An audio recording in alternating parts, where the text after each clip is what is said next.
What's going on, guys? Brief intermission. This is taking forever. I needed more wood.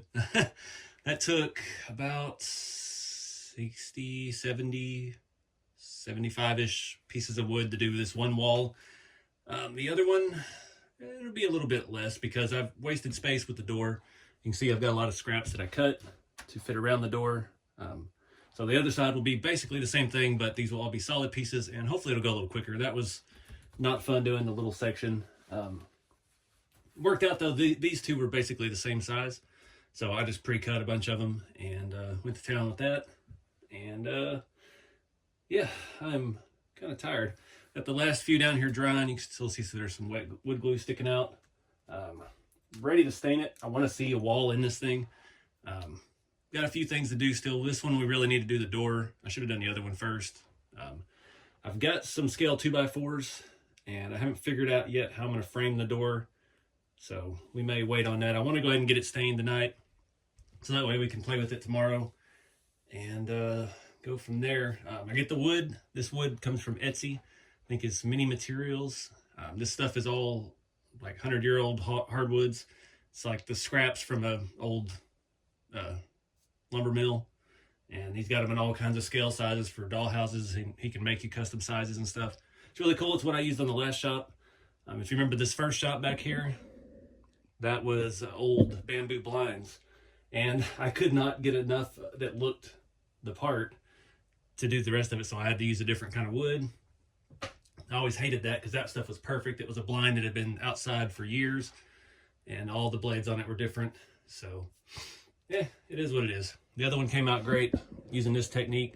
So I am doing this like it's a reverse shiplap, I guess we'll call it, because this is the inside of the building. So the boards are all angled, overlapping that way.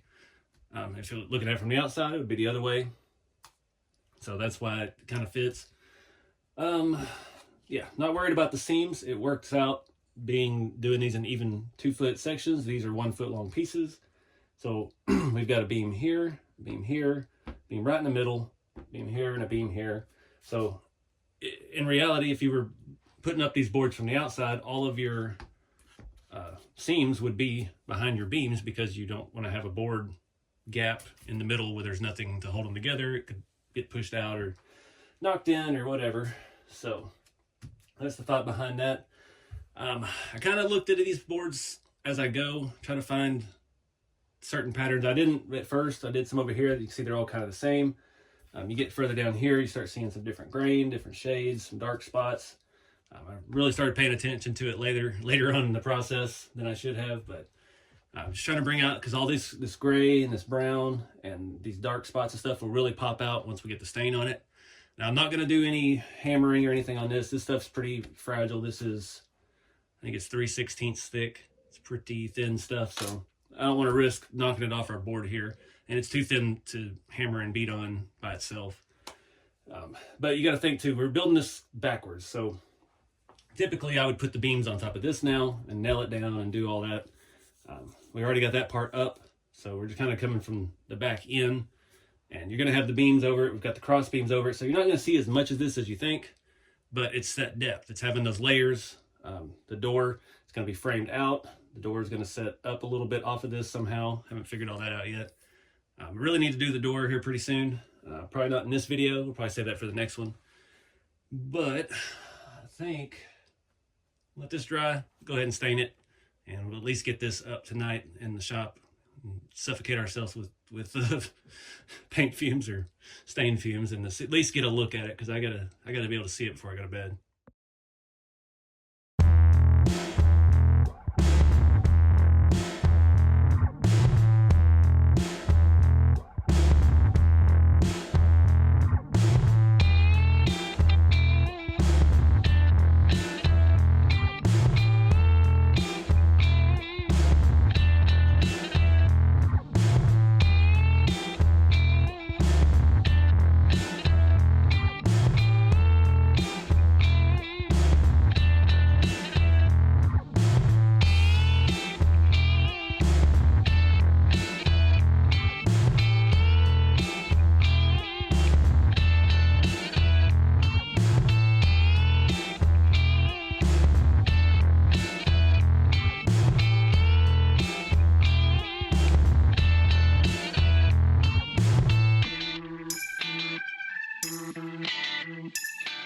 All right, guys, another check-in. I've run out of wood.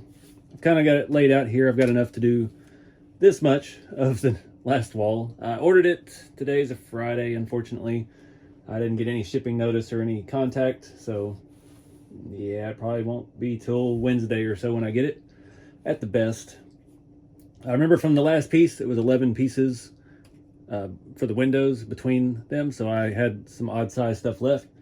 Went ahead and cut all those to length, used the saw. Made things a little easier, the bandsaw. It doesn't like to cut that, but made it work.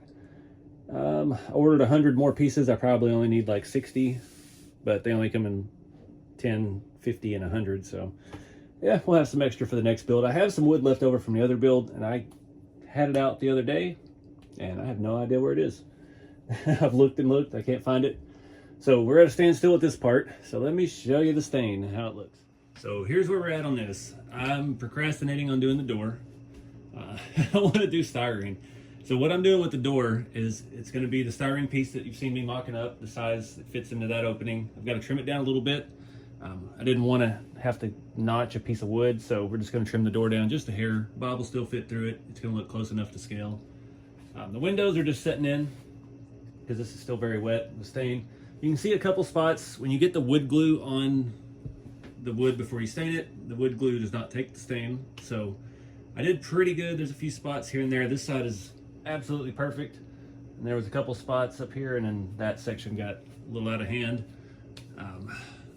Yeah, it just is what it is. I was trying to, because the wood overlaps, I was trying to get the wood glue on the part where it's the wood to the other piece of wood as well as the wood to the board.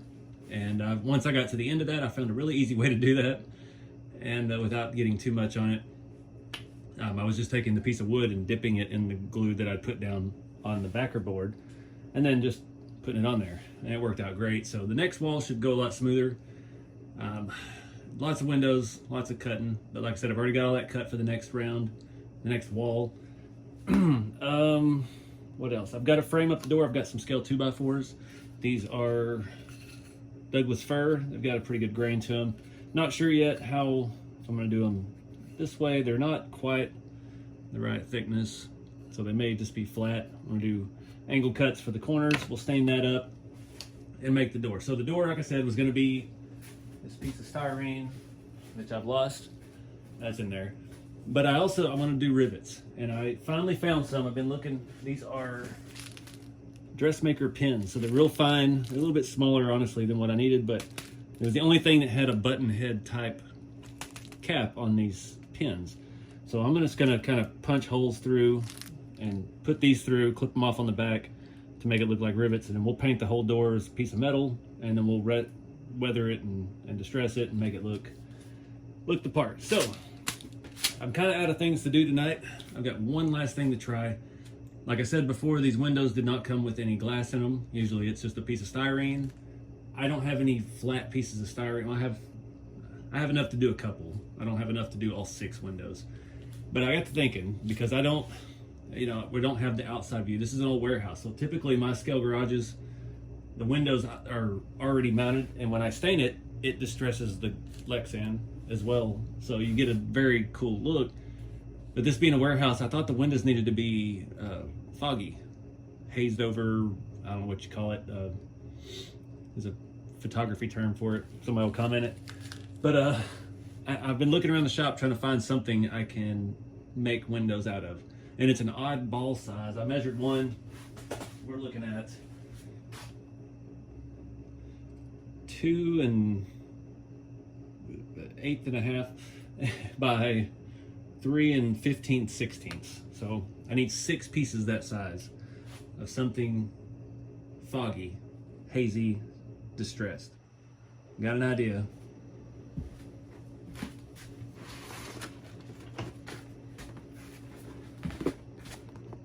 That'd make a good window.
All right, guys, so that's the look we're getting.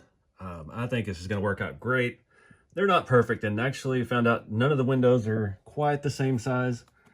You see some of these things have some marks on them, and that one didn't come out. That's probably the worst one, but it's going to work. I like the look. Shine some light from behind it. Looks fantastic. Still don't have the windows attached yet. I'm not sure how I want to go about that. I'm not sure if wood glue is really going to work that great because it's all stained already. So we'll just wait and see. But yeah, just a little vibe check here. If I can get you a better look at it. This thing is looking awesome. I got tracking on my floor.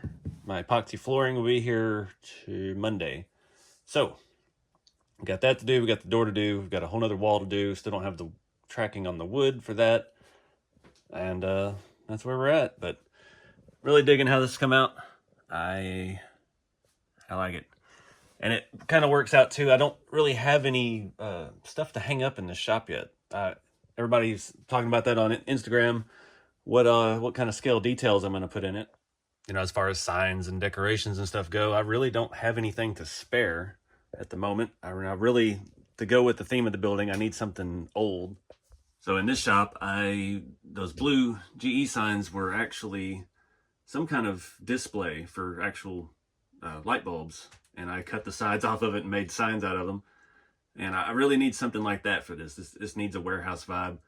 I'm almost tempted to take those out of here and put it in that one, but I don't know. I don't want to take anything away from it, from this shop. I probably will steal that toolbox over there and a few of the things. We see we've got a cluster of things going on over here that we don't really have a place for. We've got to build a workbench, obviously, something like this. I don't know, shelves. We've got a lot of stuff left to do, a lot of cool little detail things, but that'll be for a later video. You've been with the channel for a long time. You remember I made scale, they're the pages from the issues, the first two times I was in RC Car Action magazine at the first Rat Rod and Reader's Rides, and then my number 2 Rat Rod and Reader's Rides. That one actually got Ride of the Month. Found some dollhouse frames and I scaled it and just printed them out in color printer. They've kind of faded out a little bit, but yeah, it's that was one of those little details. So let me know in the comments if you got any ideas for scale things, vintage things that might look cool in here. And yeah, I'm gonna wrap this one up, guys. Appreciate y'all watching. Get out there and do something fun with the hobby, and enjoy yourself. Keep it scaling. I'll see you in the next one.